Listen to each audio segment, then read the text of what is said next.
he got his ass kicked by Cotto. But the thing is that I think that Cotto, you know, he's a world-class fighter, and I think I'd like to see, and I'm kind of thinking, you know, and hoping in a way you've got a Clottey, you know, come up and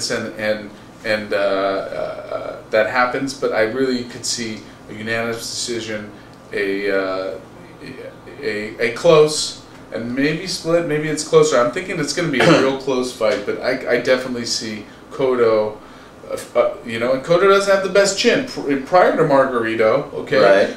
But I see him, you know, boxing. He's a great boxer, and he's world class. Mosley. I see him outboxed him. Yeah, again, so of course, you know, maybe 13 more rounds in that fight too. You know, and you have, you know, but yeah, but you know, it's a 12-round fight. But again, we talked about the excuses. So you see Cotto decision. Unanimous. I see Cotto, you know, maybe not unanimous, but maybe closer than that, and. You know, we'll see what Clottey shows up. We know what Cotto shows up. He's world champion. I don't think he's a done deal.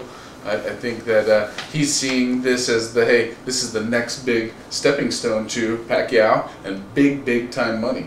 You know. Yeah. And so we'll see. Very interesting fight on the undercard there at Madison Square Garden on June 13th on HBO. We've got Ivan Calderon. And you know, again, fight he's gonna win. You know, he's expected to win. Enough said. It is what it is. So then from there, of course, we've got the heavyweights. We've got some news actually. First, before we go into the Klitschko Haye fight, which is coming up after Cotto Clottey, Valuev, the big Jolly Green Giant, he's now not in a fight with. Starts with a C. What's that guy's name? Yeah. Another Russian. Another Chagayev is his name. And, you know, it was an issue of blood work. Whatever. It is what it is. You've got a situation now where we're looking at Vlad Klitschko and David Haye. You know, I think we're both Vlad. He's going to probably kick his ass. He better kick his ass. You know, I don't know. I mean, this guy, Haye, really... With 22-0 with 22 and 21 knockouts, something like that? Yeah, he's 22-1, and you've got Klitschko that's, you know, 52-3, and you've got, you know, just... With 46 knockouts or something, so... Again, you just you talk about a difference of experience. Class Haye's got a big-ass mouth. We know that. Yeah, well, but big target. And that's probably what got him into this fight, and congratulations. He's probably going to make the most money he's ever made, and he's got a chance to make even more money, but I just don't see it. He's got a puncher's chance. Everybody does, I guess, but I just don't see him losing against Klitschko. No. And, I wish he was fighting his brother. I think his brother would work him even harder. Yeah, that's June 20th, and that's also on HBO. That's free HBO if you subscribe. And then of course around that same time, a little later that week, I'm not sure. Check the listings. You're going to have the run up and the 24/7. The 24/7s for Marquez Mayweather numero uno against number one. Yeah. So, you know, I don't know. We can talk about that later because you know there's. But you're still staying with Marquez? I'm still staying with Marquez. Yeah, that's definitely we're again in June now. We'll see what happens on these 24/7s, but you know again I just see a Marquez that has fought a much higher level of fighter the last 3 to 5 years really, and maybe even more than that. And has a lot more wear and tear, I think. His tool's a lot sharper than Mayweather's. Mayweather's coming out because he needs money. He's a bigger guy, know this and that, but Marquez, you kind of feel like it's a Mexican destiny ready to happen. Yeah, but you know, he's what, 135? Yeah. He's never fought above that. He's only fought 1 or 2 fights at 135. He's going up to 147. He's fighting the guy that used to be the best pound for pound. You know, they're both counter punchers. You know, I have to. Everybody knows it's going to be a boring fight. No, well, Marquez is going to want to make a statement, and I think Mayweather is going to try to make a statement, not to have a smaller guy push him around. So hopefully we get some action. I don't think Mayweather's going to make any statement except for that. Hey, I'm stepping into the ring and I'm going to collect the paycheck. And he wouldn't take this fight if he didn't think he was going to win it. He's undefeated.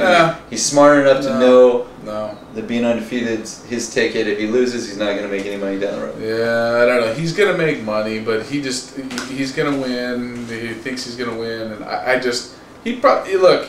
It's a real easy fight for him because he's look. I don't know. I'm a big Marquez fan, but same here. He is too. But the thing is you say look at those odds. I don't know. Check them out. I'm not into that, but I don't know. I just think you look at the caliber. Like I said, you go back to how sharp he is right now, and if you talk about who is a better counterpuncher, okay, now forget about numero uno, number one. Who is a better counterpuncher, stylistically and fundamentally? And I'm throwing all my chips on Marquez. And good. I don't know. Maybe that pumps up your odds. I can get some money from. We'll see. I just again who save the trip to Vegas. Yeah, I mean who wins, who loses. We'll see what happens. Let's not get too off track. It is what it is. It's a big fight, and we're all interested to see what where everyone kind of lines up, because you're either going to say, again, not that it's going to be a spectacular fight, but that somebody's going to win. And the winner's going to fight Hatton. Or not Hatton, but Pacquiao? Winner's probably going to fight Pacquiao. I mean, if you're Pacquiao, I think he's fighting right now, looking at fighting, I think in... I think a date they're holding for him is in August or against a name September. Guy? Or no, that's what I'm saying. I don't think he's gonna. I think Mosley said he would come down to catch weight. Mosley will come down. Hey, look, Mosley's gonna take whatever he's gonna get, because right now Mosley's not getting anything. I mean, where's his leverage here? He's got who's he gonna fight Margarito? Who's he gonna fight Collazo? Who's he gonna fight Berto? He's probably gonna fight Berto. Think about fighting Berto right now. I hope not, but that'd be interesting. Speed against speed. Berto just looks so one-dimensional. He has that great uppercut, but that's his go-to thing, and he's not gonna find it against Shane. And I think he's too well. But Shane doesn't want to fight Berto. Is that a pay-per-view fight? No. I mean, you're not looking at a huge amount of money and. But I mean, what is a pay-per-view fight? Yeah, I mean, all the good fights are on HBO. They're really sharpening that up, I think, because you've got. You pay big money, you see a fight. That's how it used to be, and I think the economy has made that better. But I can't think of the last really, pay-per-view that I bought besides Hatton and Pacquiao. But De La Hoya Pacquiao. De La Hoya Pacquiao before that was probably about 6 months though. I mean, yeah, what a waste. But yeah, there's a lot of interesting fights, and we've got a situation where we've got boxing fans, and we want them to check out the show. We want to let you know where you sit. Where are these guys going to win? Who's going to win? Cotto or Clottey? We put it out there. If the smart money, you've got it on Cotto. And again, I don't know what those odds are, but I don't do that. But Clottey is interesting to see. It's definitely a higher level of competition versus a Berto, Urango. I mean, and that's what it is. I guess boxing after dark. Boxing less. Boxing for watching it for free. Boxing less expensive. Paying extra for it. Cotto Clottey is actually going to be free. Okay, so we want to stress that, but you've got Mayweather, Marquez, and I don't know. I just keep on going back to the fight. That's really the next big fight.